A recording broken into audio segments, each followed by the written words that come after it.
Hello and welcome to the second take on the British election 2010 by the Global Fund for Peace, Justice and Development.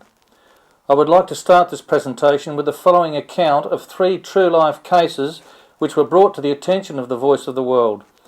People in the UK will be shocked to hear that these things are still happening in Britain in the 21st century.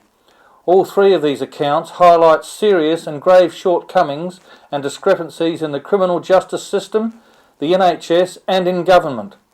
It also exposes for the whole world to see further serious conduct and actions at the highest levels of government by key individuals in the leadership of the Labour Party.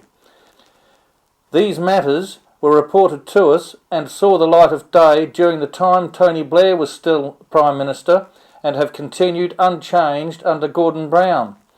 In the first instance, people in the UK are very conscious of the escalation in all levels of crime, in particular violent crime, as well as burglaries and vehicle theft.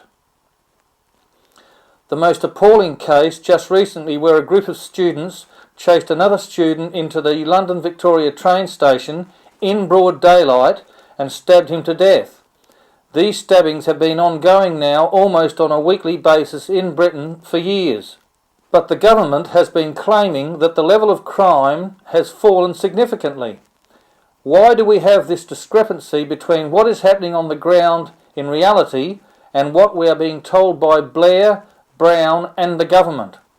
The following exchange, which took place with me personally, will supply you with the reason why. Some years ago, whilst on a visit to the UK, I was talking to a man who came from Stoke-on-Trent. He told me that his son was a detective with the Metropolitan Police in London. I was shocked and lost for words when he told me that his son had told him that they were under orders from officials in government that they were explicitly not to report or to act upon a whole range of crimes right across the criminal spectrum. They were instructed not to even attend unless it was absolutely necessary and unavoidable, as well as to ensure that where practicable, reports weren't completed and no action was to be taken. In another case of a person also known to the Voice of the World, his car was stolen and the police refused to attend as well. So £20,000 worth of Audi A4 is gone and there is no attempt or effort to try and find out who stole it so they can catch the thief and prevent him from doing it again. So people of the UK can now see why the crime rate has allegedly fallen. Yet the real life experience and loss and damage sustained by the victims tells an entirely different story. So justice in the UK in 2010 means that the victims of crime get little or no justice, whilst at the same time those same victims and the remainder of the population are pursued with a vengeance by the police on any matter which has a money-raising angle to it. Speed cameras, traffic fines, parking fines, council tax defaulters, the list is never ending. It's always the poorest in society who are brought before the courts because they are unable to pay their car tax or insurance or their other fines for a host of other misdemeanours. In other words, it is a crime to be poor, and if you don't or can't pay, you end up in prison. How often do you see the rich and the well-off in court for this type of offence? In the third case, a researcher from the Voice of the World sold a computer to a man living in the Worcester area. He delivered the computer to the man personally. Whilst he was there, the man relayed this horrific story to him. His wife was in hospital and near death. She had been admitted months earlier for a relatively minor complaint. The man said that his wife's condition deteriorated rapidly after admittance. He discovered that her basic levels of bathing and hygiene were being neglected. As a consequence, she contracted a serious infection due to solid waste coming into contact with her waterworks. Emergency surgery was required and there was still some doubt at that time as to whether she would pull through. But as if the negligence in her care was not enough, the man and his wife were put through the following unbelievable trauma. His wife had been receiving visits from social workers. They were trying to convince the wife that her husband was up to no good and was trying to dispose of the family home to her detriment. They were trying to get the wife to sign away her legal rights and to allow the state to take over the administration of her affairs. The husband said their intention was to force the sale of the family home and then take a large sum of money which they claimed was to be used for her long-term care. This was all happening at the same time as the wife's general lack of adequate and proper care, which had by then become life-threatening.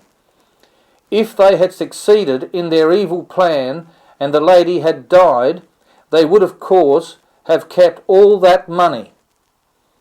The man continued by saying that he had no option other than to return to his former general practitioner in a suburb of Birmingham, where they previously lived, and pleaded with his doctor to have his wife moved back to a hospital in that locality. He would take the necessary steps to move back to Birmingham so that the doctor was entitled to take over the care of his wife again. This was a truly horrific account of what some people have had to put up with from the NHS in this day and age. So in summary, all of the above is a direct reflection of Blair-Brown Labour government policy. So we are now up and running with the election campaign. I urge you, if you haven't already done so, to view the movie documentary British Election 2010, Why Should I Vote? Using the YouTube search keyword of TVOTW 888. That's TVOTW 888. In 4 parts, and view sequentially, of course. To start off with, we need to examine why it is that people are so confused and so angry. What are the underlying reasons why people are so confused?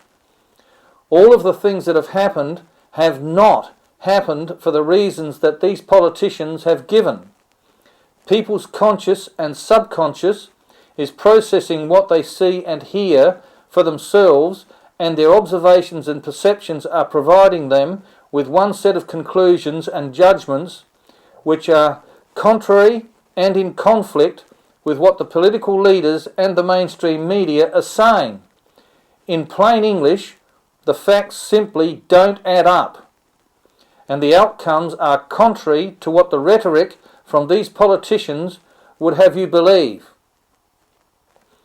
The role of the voice of the world has been to set out factually and succinctly, in a way that people can easily understand, the true reasons why certain events have happened the way they have.